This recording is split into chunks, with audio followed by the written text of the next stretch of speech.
নাটোরে বিএনপির কার্যালয়ের সামনে ককটেল বিস্ফোরণ ঘটনায় পাল্টাপাল্টি অভিযোগ আওয়ামী লীগ ও বিএনপির।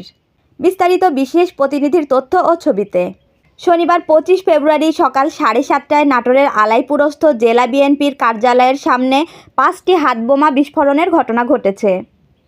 জানা যায়, শনিবার সকাল 7:30টার দিকে বিএনপির আলাইপুর কার্যালয়ের সামনে একদল যুবক কার্যালয়কে লক্ষ্য করে 5টি হাতবোমা বিস্ফোরণ ঘটিয়ে চলে যায়। এ সময় কার্যালয়ে বিএনপির কোনো নেতাকর্মী ছিলেন না। এই ঘটনায় কেউ হতাহত হয়নি। তবে বিএনপির কর্মসূচিকে ঘিরে আতঙ্ক সৃষ্টি করতে এই বিস্ফোরণ ঘটানো হয়েছে বলে দলের নেতারা অভিযোগ করেছেন। অন্যদিকে বিএনপির নিজেরাই এই ঘটনা ঘটিয়েছে বলে পাল্টা অভিযোগ আওয়ামী লীগের।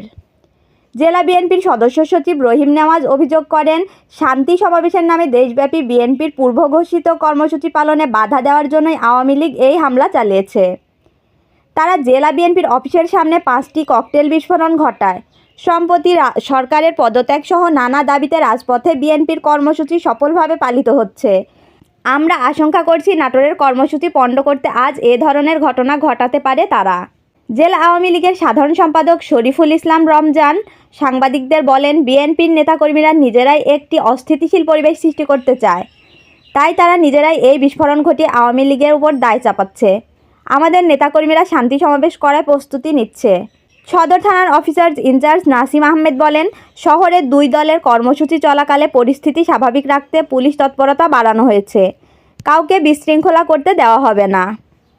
পাখি জামান, ডেস্ক রিপোর্ট, চ্যানেল এ নিউজ।